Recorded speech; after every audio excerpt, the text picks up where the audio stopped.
Assalamualaikum warahmatullahi wabarakatuh. Selamat datang kembali di channel Kisah Warganet. Di kesempatan kali ini saya akan membawakan sebuah kisah yang berjudul Mantan yang Kembali Dalam Bayang-Bayang. Seperti apa ceritanya? Tanpa banyak basa-basi lagi, mari kita masuk ke ceritanya.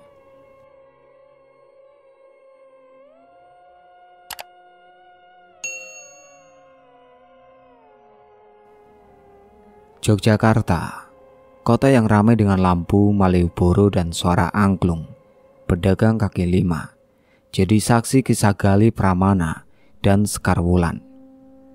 Gali, pria berusia 23 tahun, baru mulai kerja di kantor kecil dekat Tugu. Wajahnya biasa, tapi matanya penuh semangat, seperti anak muda yang ingin menaklukkan dunia. Sekar, mahasiswi 19 tahun, asal Solo, kuliah di universitas swasta di Gejayan.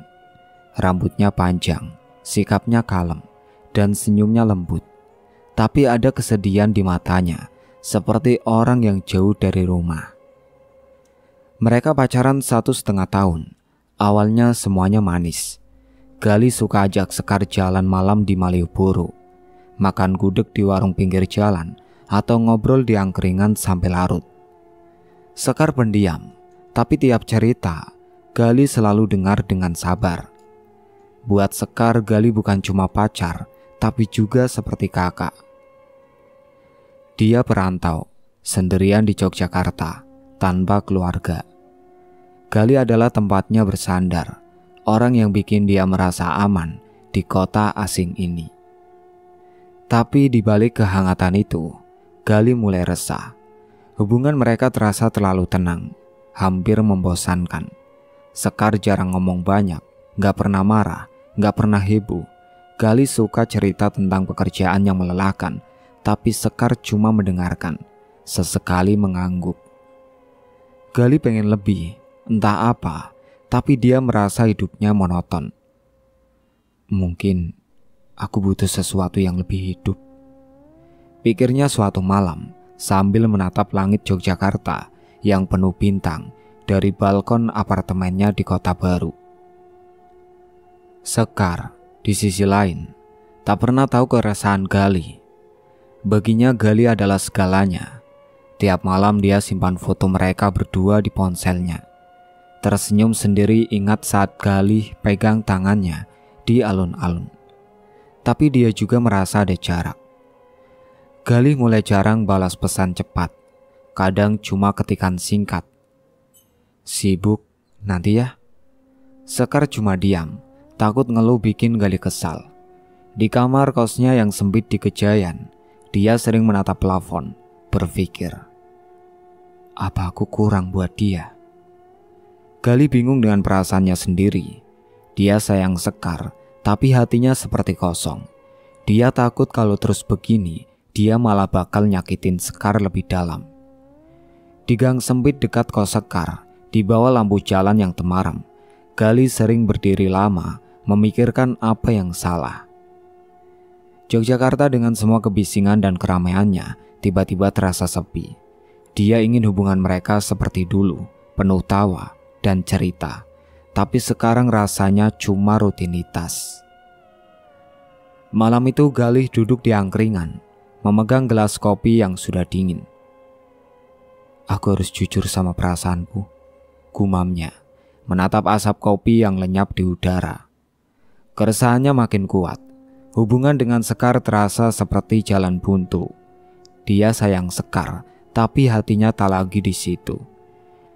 Di gang sempit Gejayan, di bawah lampu jalan yang temaram, Gali memutuskan untuk bicara jujur. Malam ini, dia akan akhiri hubungan mereka. Gali berjalan ke kos Sekar. Langkahnya berat. Angin malam terasa dingin, seperti menyengat kulitnya. Di depan pintu kos, Sekar sudah menunggu, mengenakan sweater kesukaannya yang kebesaran. Wajahnya pucat, seperti tahu sesuatu yang buruk akan datang. Mas, ada apa datang malam-malam? Tanyanya pelan, tangannya memegang pintu kos. Gali menarik nafas dalam, matanya menghindari tatapan Sekar. "Sekar, aku rasa kita harus selesai," katanya, suaranya serak. Sekar terdiam, matanya melebar. "Kenapa, Mas? Aku salah apa?" tanyanya, suaranya gemetar. Gali cuma geleng kepala. "Bukan salah kamu. Aku cuma merasa ini gak jalan. Aku bosan." Kata-kata itu keluar begitu saja, tajam seperti pisau. Sekar menunduk. Air matanya jatuh ke lantai. "Mas, kalau Mas Gali pengen balik, Sekar bakal nunggu di sini," katanya, suaranya hampir tak terdengar. Gali merasa dadanya sesak. Dia ingin peluk Sekar, bilang semua akan baik-baik saja, tapi kakinya seperti terpaku. Dia tahu, kalau lanjut, dia mungkin malah menyakiti Sekar lebih dalam. "Maaf Sekar," bisiknya, lalu memeluk Sekar erat. Tubuh Sekar bergetar, tangisannya pelan tapi menyayat. Di gang kos yang sepi, hanya suara jangkrik dan lampu jalan yang berkedip menemani. Gali lepaskan pelukannya, berbalik, dan berjalan pergi. Setiap langkah terasa seperti beban. Dia dengar tangisan Sekar di belakang, tapi tak berani menoleh. Di situ, yang biasanya ramai, malam itu terasa hening, seperti ikut berduka atas perpisahan mereka. Beralih ke sudut pandang Sekar. Sekar berdiri di depan pintu kos, tangannya masih memegang gagang pintu. Air matanya tak terhenti. "Kenapa, Mas?" gumamnya sendiri, menatap bayangan Gali yang lenyap di ujung gang.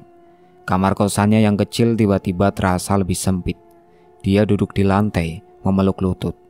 Foto mereka berdua di ponselnya dipandanginya lama. Gali, orang yang selalu bikin dia merasa aman, kini pergi begitu saja. "Aku kurang apa?" pikirnya, hatinya hancur. Malam itu, Sekar menangis sampai tertidur, tak tahu bahwa keputusan Gali akan mengubah hidupnya selamanya. Gali sampai di apartemennya di kota baru. Dia duduk di sofa, menatap plafon. "Aku bener gak sih ngelakuin ini?" pikirnya. Rasa bersalah mulai menggerogoti. Dia ingin telepon Sekar, tapi ponselnya cuma dipegang tanpa ditekan. Gali merasa rindu itu makin kuat. Dia tak pernah cari pengganti Sekar. Malam ini, di bawah langit Jogja yang mendung, dia putuskan untuk ke kosan Sekar. Dia ingin minta maaf, mungkin mencoba memperbaiki hubungan. Berjalan di gang sempit Kejayan, lampu jalan berkedip, bikin suasana makin sepi. Jantung Gali berdegup kencang. Dia tak tahu apa yang akan dikatakan, tapi dia harus coba. Sampai di kos Sekar, Gali lihat Sekar duduk di teras, menatap kosong ke jalan. Rambutnya acak-acakan, bajunya sederhana, tak terurus. Bukan Sekar yang dulu, yang selalu rapi dengan senyum malu-malu. "Sekar," panggil Gali pelan. Sekar menoleh, matanya dingin, seperti tak kenal Gali. "Mas Gali, ada apa?" tanyanya, suaranya datar, tak ada kehangatan. Gali menelan ludah, tangannya berkeringat. "Aku kangen kamu, Sekar. Aku pikir mungkin kita bisa coba lagi," katanya, suaranya penuh harap. Sekar cuma menatapnya, lalu tertawa kecil, tapi bukan tawa bahagia. "Kita udah selesai, Mas. Pergi aja, jangan ganggu aku," jawabnya dingin, lalu bangkit masuk ke kamarnya. Gali terpaku, dadanya sesak. Sekar yang dulu hangat kini seperti orang asing. Sekar menutup pintu kamar kosnya, bersandar di dinding. Tangannya gemetar. Melihat Gali lagi bikin hatinya sakit. 6 bulan dia coba lupakan Gali, tapi luka itu masih ada. Dia buka ponsel, lihat foto mereka berdua di alun-alun. Air matanya jatuh. "Kenapa sekarang, Mas?" bisiknya sendiri. Dia ingin teriak bilang dia masih sayang, tapi rasa sakit hati menahannya. Sekar merasa hancur, tak tahu kemana harus mencari arah. Saat Galih mau pergi, dia lihat motor berhenti di depan kos. Seorang pria asing berbaju rapi turun dan berjalan ke pintu Sekar. Mereka sempat bertatapan. Mata pria itu tajam, bikin Galih tak nyaman. Galih cepat-cepat pergi, tak sanggup lihat Sekar bersama orang lain. Di jalan, angin terasa lebih dingin, seperti menertawakan penyesalannya. Dia pulang ke apartemen, pikirannya kacau. Aku kehilangan dia, gumamnya, menatap langit gelap dari balkon. 3 bulan setelah pertemuan pahit di kos Sekar, Galih masih dihantui rasa bersalah. Dia sering duduk di balkon apartemennya di Kota Baru, menatap jalanan sepi, berharap bisa ulang waktu. Gambar Sekar yang dingin tak lagi seperti dulu. Terus muncul di pikirannya.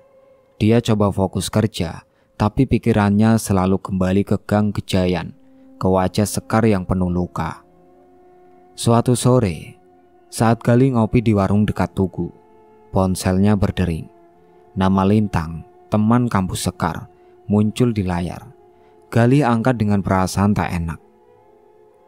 Galih, Sekar meninggal, kata Lintang. Suaranya bergetar. Galih terdiam, tangannya gemetar, kopinya tumpah ke meja. Meninggal? Gimana? Kapan? Tanyanya, suaranya serak. Lintang bilang Sekar overdosis di kamar kosnya, ditemukan pagi tadi oleh teman kos. Jasadnya sudah dibawa ke rumah sakit. Galih rasanya seperti ditinju. Dia buru-buru ke kos Sekar di Gejayan, tapi cuma teman kos dan polisi yang masih di sana. Kamar Sekar sudah kosong, cuma bau obat dan kekacauan yang tersisa. Galih berdiri di depan pintu, matanya panas. Ini salahku, gumamnya menyalahkan diri sendiri. Dia bayangin Sekar sendirian di kamar itu, mungkin menangis, mungkin putus asa. Gambar Sekar yang dulu tersenyum di angkringan kini hancur di pikirannya. Malam itu, Galih pulang ke apartemennya. Duduk di sofa, lampu mati. Cuma ditemani jangkrik dari luar. Dia pegang foto Sekar di ponselnya.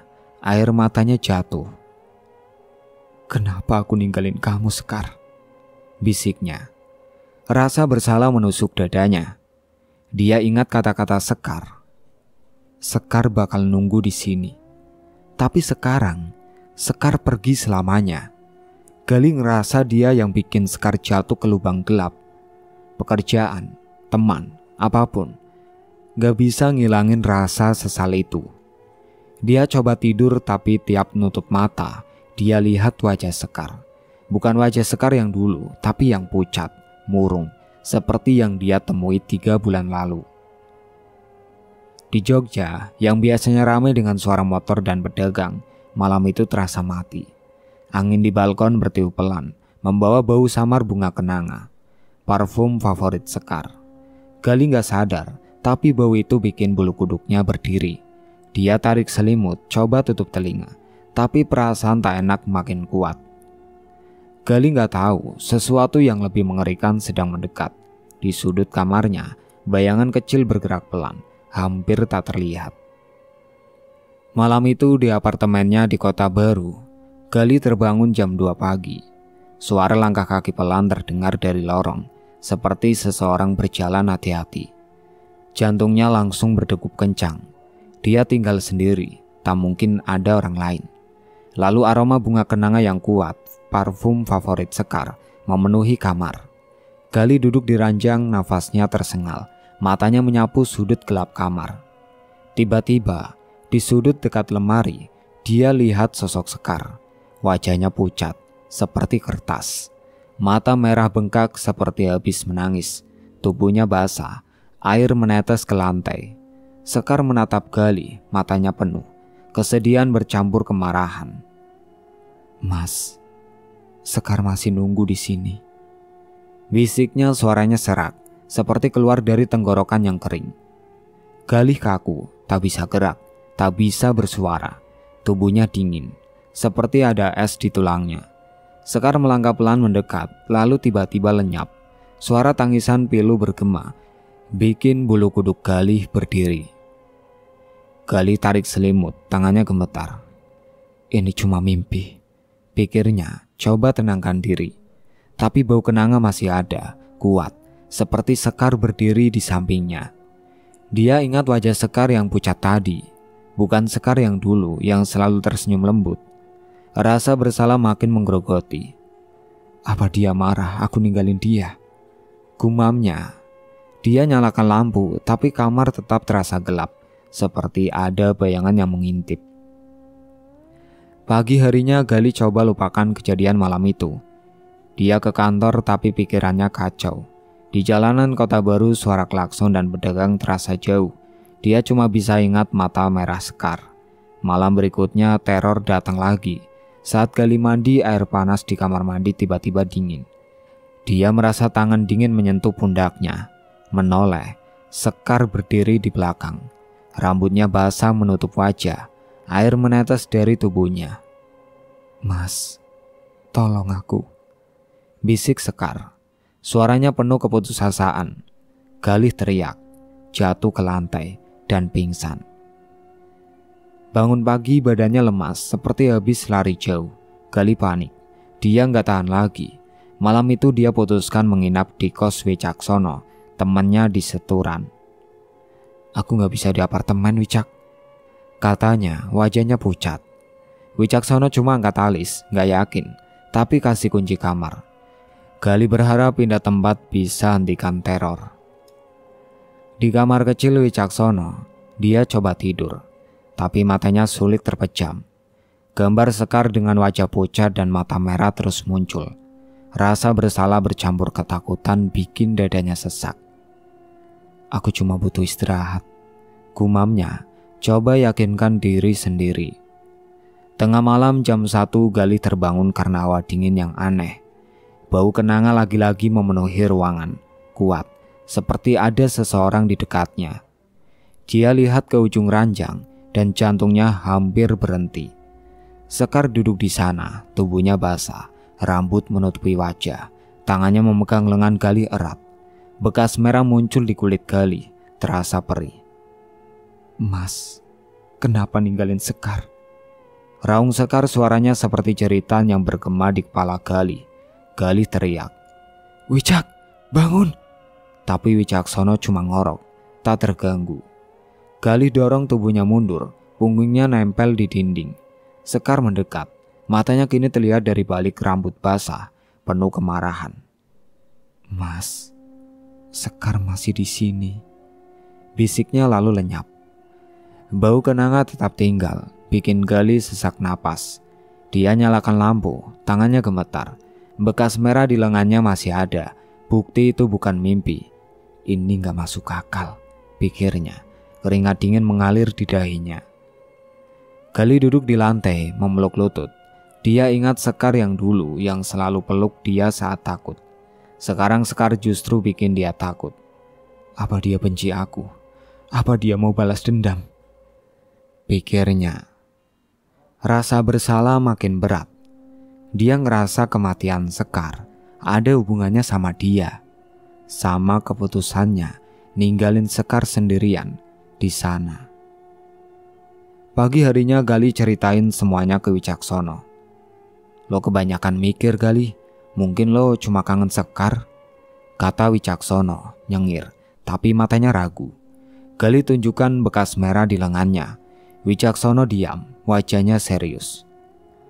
Lo harus cari tahu kenapa Sekar gitu. Ini gak wajar, katanya. Gali cuma mengangguk, pikirannya kacau. Dia tahu harus cari jawaban, tapi takut apa yang bakal dia temukan. Gali putuskan untuk cari Lintang, teman dekat Sekar. Dia harus tahu apa yang terjadi sama Sekar setelah mereka putus. Di luar, terasa lebih kelam. Meski matahari bersinar terang, suara pedagang dan motor di Seturan tak bisa tutup firasat buruk di hati Gali. Dia berjalan ke warung kopi di Demangan, tak tahu bahwa teror Sekar masih mengintai. Dia harus tahu kenapa Sekar mengantuinya. Di warung kecil dekat kampus, Gali ketemu Lintang, teman dekat Sekar. Lintang duduk di sudut, memegang gelas kopi, wajahnya muram. Gali, "Lo kenapa pucat gitu?" tanyanya, matanya penuh tanya. Gali menarik nafas, lalu ceritain semua. Penampakan Sekar di apartemen, tangan dingin di kamar mandi, bekas merah di lengannya. "Sekar ngikutin aku, Lintang. Dia marah kayaknya," katanya, suaranya gemetar. Lintang diam menatap meja. "Lu serius? Ini gak main-main," jawabnya pelan, lalu menarik nafas panjang. Dia mulai cerita apa yang terjadi sama Sekar setelah putus dengan Gali. Lintang ingat Sekar dulu yang selalu cerita tentang Gali dengan mata berbinar. Setelah putus, Sekar berubah. Dia jadi pendiam, sering menyendiri di kamar kosannya di Gejayan.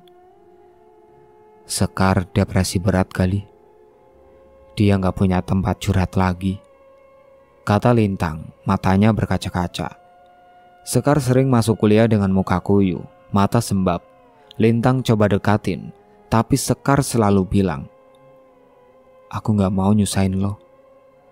Beberapa bulan kemudian Sekar ketemu Bagas, mahasiswa dari jurusan lain.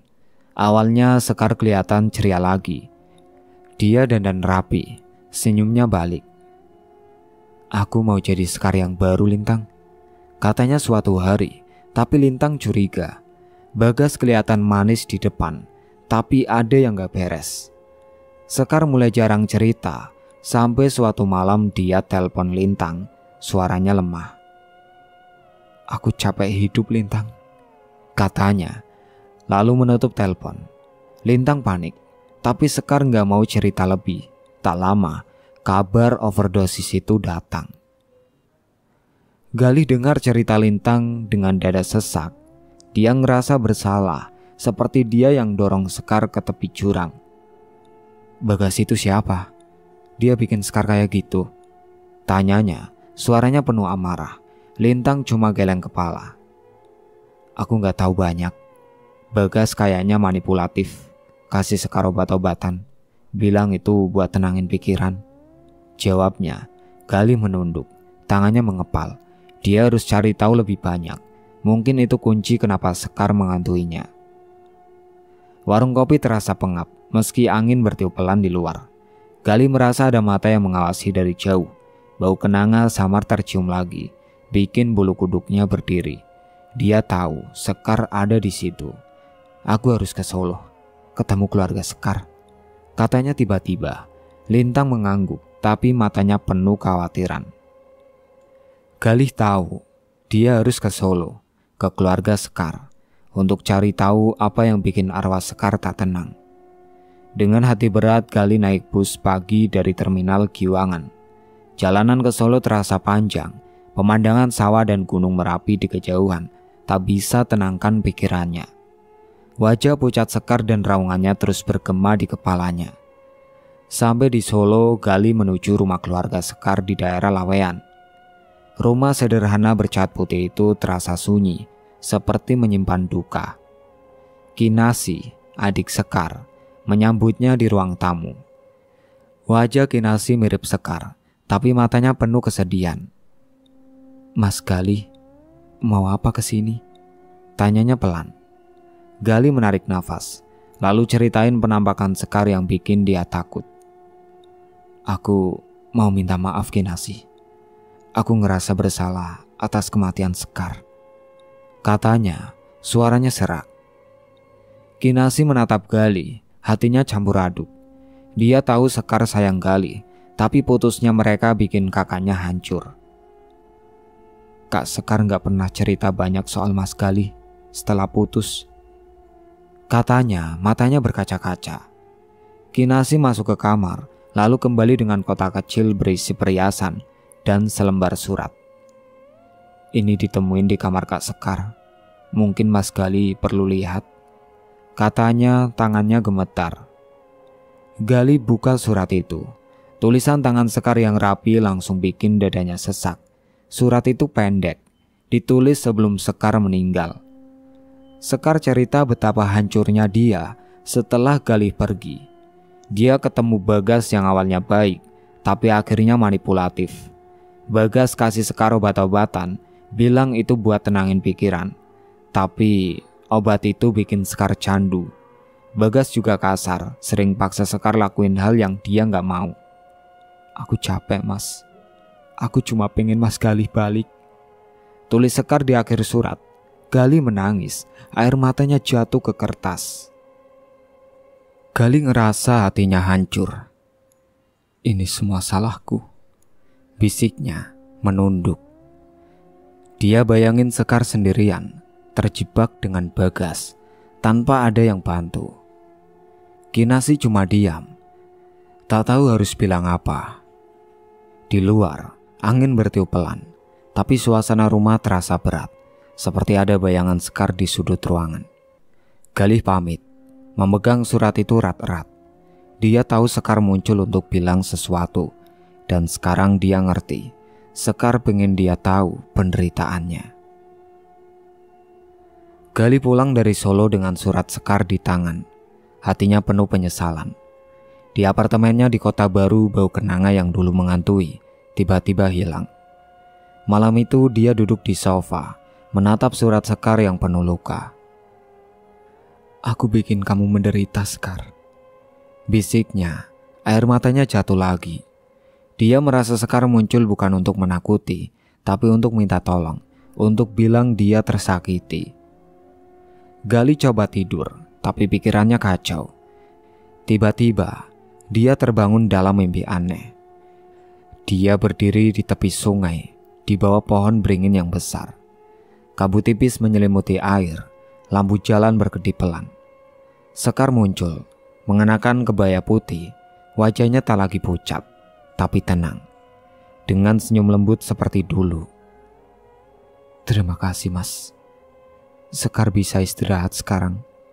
Mas Galih, jaga diri ya," katanya suaranya hangat. Galih mau menjawab tapi Sekar lenyap, tinggal angin malam yang bertiup pelan. Galih bangun dengan mata basah. Dia tahu itu bukan mimpi biasa. Sekar seolah pamit, seperti akhirnya menemukan kedamaian. Tapi hati Galih masih berat. Dia ngerasa harus ngelakuin sesuatu, bukan cuma buat Sekar, tapi juga buat dirinya sendiri. "Aku gak bisa ganti masa lalu, tapi aku bisa bikin perubahan sekarang," pikirnya, menatap langit yang mulai terang dari balkon apartemennya. Pagi itu Galih coba cari Bagas, pria yang hancurin Sekar. Dia ke kampus di Kejayaan, tanya ke teman-teman Bagas, tapi tak ada yang tahu kemana dia pergi. Bagas kayak lenyap dari kota itu. Galih juga ke kantor polisi, bikin laporan soal Bagas dan obat-obatan yang dikasih ke Sekar. Tapi polisi bilang buktinya kurang. Laporan itu cuma jadi tumpukan kertas. Galih pulang dengan tangan kosong, amarahnya bercampur frustasi. Di apartemen Galih duduk lama, mikirin apa yang bisa dia lakuin. Dia ingat kata-kata Sekar di surat, betapa dia merasa sendirian, gak punya tempat bersandar. Galih sadar, banyak orang di luar sana yang kayak Sekar, terjebak dalam luka atau hubungan buruk. Dia putuskan bikin kelompok dukungan kecil di kota itu, buat mahasiswa yang lagi depresi atau terjebak seperti Sekar. "Ini buat kamu, Sekar," gumamnya, menatap foto Sekar di ponselnya. Di apartemen Kota Baru, Galih duduk di balkon, menatap langit malam yang penuh bintang. Foto Sekar di ponselnya jadi pengingat. Dia harus bikin perubahan. Rasa bersalah atas kematian Sekar masih ada, tapi mimpi di tepi sungai saat Sekar pamit dengan senyum lembut bikin Galih yakin Sekar sudah tenang. Sekarang dia harus lanjut, bukan cuma buat dirinya, tapi juga buat orang-orang yang kayak Sekar. Galih mulai membuat kelompok dukungan di kota itu. Dia sewa ruang kecil di kafe dekat Kejayaan, tempat dia dan Sekar dulu suka ngobrol. Setiap minggu dia kumpulin mahasiswa yang lagi susah, entah depresi atau terjebak hubungan buruk. Galih ceritain kisah Sekar tanpa sebut nama asli, cuma bilang tentang seseorang yang kehilangan arah karena gak ada yang dengar. "Kita harus saling jaga," katanya ke peserta, matanya penuh tekad. Dia ingin pastikan tak ada lagi yang bernasib seperti Sekar. Gali tahu kelompok ini gak akan hapus rasa bersalahnya. Tiap malam dia masih ingat wajah pucat Sekar, tangan dingin yang menyentuh pundaknya. Tapi tiap kali dia bantu seseorang cerita, hatinya sedikit lega. Ini yang Sekar mau kan? Pikirnya, menatap foto Sekar di ponsel. Dia bayangin Sekar senyum, seperti bilang dia bangga. Yogyakarta yang dulu terasa menyeramkan dengan bau kenanga, kini terasa hangat, seperti kota ini dukung niatnya. Gali juga coba cari Bagas lagi, tapi pria itu benar-benar lenyap. Teman kampus bilang Bagas pindah kota, mungkin takut dilaporin. Gali kecewa, tapi dia sadar amarah gak akan balikin Sekar. Dia fokus ke kelompok dukungannya, ngajak Lintang dan Wicaksono bantu. Lintang yang masih ngerasa bersalah gagal bantu Sekar, jadi sukarelawan setia. Ini buat Sekar, kata Lintang suatu hari, matanya berkaca-kaca. Gali cuma mengangguk, merasa mereka punya tujuan yang sama. Malam ini setelah pertemuan kelompok, Gali jalan pulang lewat Malioboro. Suara pedagang dan musik jalanan bikin dia tersenyum kecil. Dia berhenti di angkringan favoritnya dulu sama Sekar, pesan kopi hitam. Sekar, aku janji bakal jaga orang-orang yang kayak kamu, bisiknya dalam hati. Angin Yogyakarta bertiup pelan, tak ada bau kenanga lagi. Gali tahu Sekar sudah pergi dengan tenang, dan dia harus lanjut dengan pelajaran yang ditinggalkan. Dengarkan orang yang butuh, bantu mereka yang tersesat, karena satu tangan ulur bisa selamatin jiwa. Itulah akhir cerita kali ini. Sekian dari saya. Wassalamualaikum warahmatullahi wabarakatuh.